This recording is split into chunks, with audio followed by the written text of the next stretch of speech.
ناپاکی کی حالت میں اگر کوئی روزہ رکھ رہا ہے تو اس کا روزہ مانا جائے گا کہ نہیں مانا جائے گا؟ روزہ پورا ہوگا کہ نہیں پورا ہوگا؟ روزہ رکھ رہا ہے تو وہ گنہگار ہے کہ نہیں گنہگار ہے؟ یہ آپ کو ہم بتائیں گے انشاءاللہ۔ روزہ تو دیکھیے سب کو پتہ ہے کہ ہر عاقل بالغ مرد عورت کے اوپر فرض ہے۔ پاکی کی بات اگر رہی تو پاکی حاصل کرنا، اس کے بارے میں حدیث میں آیا ہے کہ نصف ایمان ہے، آدھا ایمان ہے پاکی حاصل کرنا۔ پاک رہنا بہت بڑے ثواب کا کام ہے، اور جس نے پاکی کو حاصل کیا وہ آدھے ایمان کی چاشنی کو پا گیا۔ پاک رہنا، اب پاک رہنا رمضان ہی میں نہیں بلکہ ہمیشہ پاک رہنا، ہمیشہ۔ اور آج کل عالم کیا ہے کہ پاک لوگوں کی تعداد بہت کم ہے، پاک لوگ بہت ہی کم پائے جاتے ہیں، اکثر ناپاک لوگ پائے جاتے ہیں، ناپاک اکثر رہتے ہیں۔ ناپاک رہنے سے گھر میں برکت نہیں ہوتی ہے، رحمت کے فرشتے اس گھر میں نہیں آتے جس گھر میں ناپاک انسان رہتا ہے۔ خود سوچئے آپ، رحمت کے فرشتے اس گھر میں نہیں آتے جس میں ناپاک آدمی رہتا ہو۔ اب گھر میں سب ناپاک ہی ناپاک ہیں تو بتاؤ برکت کہاں سے ہوگی؟ رحمت کا فرشتہ، برکت والا فرشتہ آئے گا ہی نہیں برکت لے کر کے، تو برکت ہوگی کہاں سے؟ دن رات کام کرو، کچھ بھی کر لو، لیکن برکت ہونے والی نہیں ہے۔ اس لیے کہا جاتا ہے کہ پاک رہو تاکہ برکت ہو گھر میں۔ حدیث میں ہے کہ جس گھر میں جاندار کی تصویر ہوتی ہے، کتا ہوتا ہے دروازے پر، اور یا گھر میں ناپاک لوگ ہوتے ہیں تو وہاں رحمت کے فرشتے نہیں آتے۔ تو ناپاک رہنا بہت بڑا گناہ ہے۔ اب رہی بات رمضان کی، تو رمضان میں اکثر لوگ پاک رہتے ہیں، اسی لیے تو ظہر میں دیکھیے، عصر میں دیکھیے، اور مغرب میں اور فجر میں، عشاء میں نہیں آتے ہیں، کیونکہ عشاء میں 20 تراویح جو رکعت پڑھی جاتی ہے تو ان کو بہت بھاری لگتا ہے کہ 20 رکعت تراویح اور پھر 17 رکعت ادھر، تو 37 اور پھر 37 کے دونا کر دو تو اتنے چکر ہمیں اٹھنا بیٹھنا ہے، تھکان آ جاتا ہے، اس کی وجہ سے وہ نہیں آتے ہیں۔ یہ ایمان کی کمزوری ہے، ایمان کی کمزوری ہے یہ۔ تو رمضان میں تو اکثر پاک رہتے ہیں لوگ، اسی لیے نماز پڑھنے کے لیے آتے ہیں، اور ہمیشہ پاک رہیں تو ہمیشہ نماز پڑھنے کے لیے آئیں گے۔ اب بات رہی ناپاک کی، سوئے رات کو بدخوابی ہو گئی، بچے نے پیشاب کر دیا، آپ کے پاس میں بچہ لیٹا ہوا ہے جس سے آپ ناپاک ہو گئے، کچھ بھی ہو گیا، ناپاک ہوئے۔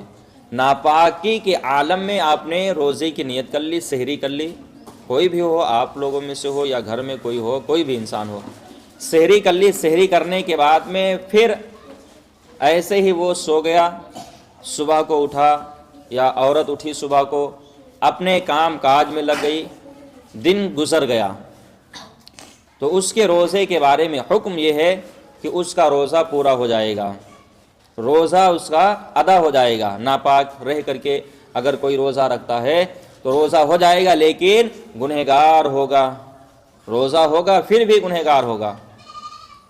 روزہ پورا ہے پھر بھی گنہگار، کس چیز کا گنہگار ہے؟ کہ اس سے جو نمازیں چھوٹی، نماز چھوڑنے کا گناہ اس کے اوپر ہے، نماز چھوڑنے کا گناہ، کیونکہ ناپاک ہے۔ ناپاکی کے عالم میں اس نے فجر کی نماز چھوڑی، فجر کی نماز کا گناہ اس کے اوپر چھوڑنے کا۔ اسی طریقے سے اس نے ظہر کی نماز چھوڑی تو ظہر کی نماز چھوڑنے کا گناہ اس کے اوپر۔ اسی طریقے سے اس نے عصر کی نماز چھوڑی، عصر کا گناہ اس کے اوپر۔ جو نمازوں کو وہ چھوڑ رہا ہے تو نماز چھوڑنے کا گناہ اس کے اوپر ہے، باقی اس کا روزہ پورا ہو جائے گا۔ تو اب بتائیے، ناپاکی میں اگر کوئی روزہ رکھتا ہے تو اس کا روزہ پورا ہوگا کہ نہیں پورا ہوگا؟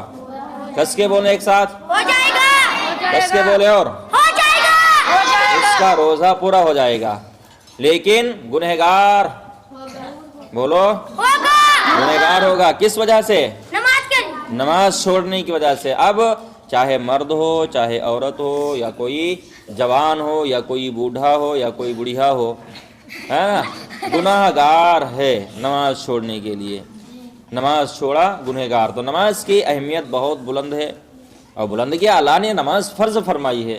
اب بات اگر رمضان کی ہو، رمضان میں ایک نیکی کا ثواب 70 گنا، ایک نیکی کرو 70 گنا۔ نفل نماز پڑھو رمضان میں، نماز تم نفل پڑھو گی یا تم لوگ پڑھو گے، اللہ رب العزت تمہیں فرض نماز پڑھنے کا ثواب عطا فرمائے گا۔ نفل نماز پڑھو، فرض نماز پڑھنے کا ثواب، اور جو کوئی فرض نماز پڑھے تو اس کو 70 فرض نماز پڑھنے کا ثواب اللہ عطا فرماتا ہے۔ یہ رمضان کے مہینے کی برکت ہے، رمضان کے مہینے کی عظمت، رمضان کے مہینے میں اللہ اتنا اپنے بندوں کے اوپر، بندیوں کے اوپر مہربان ہوتا ہے کہ اللہ اسے ہر گھڑی ثواب عطا فرماتا رہتا ہے۔ اور اس میں رمضان میں ہر گھڑی برکت والی ہے، سب سے بڑی اور برکت تو یہی ہے کہ اللہ کا بندہ روزے سے ہے، اللہ نے اپنے بندے کو رمضان کا مہینہ عطا کیا، رمضان کا مہینہ اللہ نے اپنے بندے کو دیا۔ تو رمضان 2025 کا آج 8واں روزہ ہے، 8ویں روزے تک آپ لوگوں کو جو بھی بتایا گیا وہ ساری چیزیں یاد ہیں؟ اچھا چلو ہم ایک ایک کر کے پوچھتے ہیں، دیکھتے ہیں کس کس کو یاد ہے۔ گل منجن سے روزہ ٹوٹتا ہے کہ نہیں ٹوٹتا ہے؟ ٹوٹ جاتا ہے۔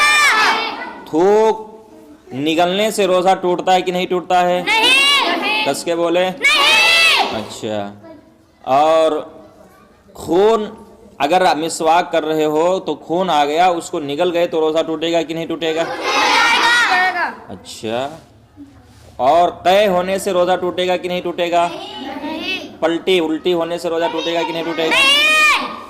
کتنی ہونی چاہیے؟ اور روزہ کب ٹوٹے گا پلٹی سے؟ قے سے روزہ کب ٹوٹے گا؟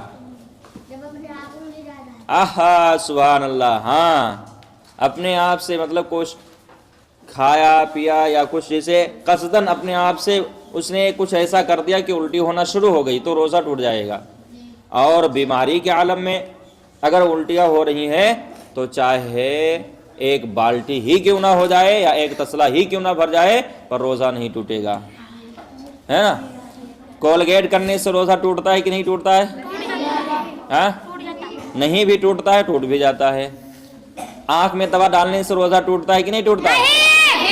کان میں ناک میں روزہ ٹوٹ جاتا ہے۔ کان میں دوا ڈالنے سے، ناک میں دوا ڈالنے سے یا پانی ڈالنے سے یا تیل ڈالنے سے روزہ ٹوٹ جاتا ہے۔ ناک میں کان میں ڈالو گے روزہ ٹوٹے گا، آنکھ میں ڈالنے سے روزہ نہیں ٹوٹتا ہے۔ اسی طریقے سے بھول کر کچھ کھانے پینے سے روزہ ٹوٹتا ہے کہ نہیں ٹوٹتا ہے؟ بھول کر کے چاہے پیٹ بھر کر کے کھا لو روزہ نہیں ٹوٹے گا۔ ہاں اب یہ نہ کہو کہ یہاں سے جاؤ ایک دو چار روٹی مار لو جا کر کے، تو یہ بولو کہ تو بھول گئے رہے ہم روزہ دے، ہاں کھائی لو۔ ہاں اگر قصدن جان بوجھ کر اگر جان کر کے آپ نے کچھ کھایا پیا تو جیسے ہی ایک لقمہ حل کر نیچے آیا روزہ ختم، سمجھ گئے؟ اگر کسی نے جان بوجھ کر ایک روزہ چھوڑ دیا تو اس کو ایک روزہ کے بدلے میں کتنے روزہ رکھنے ہوں گے؟ کس کے بولو؟ 60 روزے رکھنے ہوں گے۔ اگر 55 رکھے اور کہا چلو 5 باقی ہیں بعد میں رکھ لیں گے تو 5 روز تو اس کو پھر اگلا کیسے روزہ رکھنے ہوں گے؟ ہاں پھر سے 60 رکھنے ہوں گے، ہاں صحیح جواب، پھر سے 60 رکھنے ہوں گے روزے۔ لیکن عورتوں کے لیے چھوٹ ہے، صرف یہ مردن کے لیے ہے، عورتوں کے لیے چھوٹ ہے، ہاں عورتوں کے لیے چھوٹ ہے بس کہ ان کے 60 روزے پورے ہی نہیں ہوں گے، ہے نا، 60 روزے پورے ہی نہیں ہوں گے تو ان کے لیے چھوٹ ہے کہ وہ ان دنوں میں روزے چھوڑ سکتی ہیں، اس کے بعد میں پھر اگلا گنتی شروع کریں۔ مردوں کے لیے یہ نہیں ہے کہ وہ روزے چھوڑیں، سمجھ گئے؟ ہاں یہ مسئلے مسائل جاننا بہت ضروری ہے، ابھی سے جان کر رکھو گے تو آگے کام آئیں گے، سمجھ گئے؟ ہاں انشاءاللہ امید ہے آپ لوگوں کو 30 رمضان تک ایک روز مسئلہ آپ کو بتایا جائے گا جس سے آئندہ سال میں آپ کے علم میں اضافہ ہوگا اور آپ بھی غلط فہمیوں سے سب لوگ بچے رہو گے اور روزہ اچھی طریقے سے ادا ہو جائے گا۔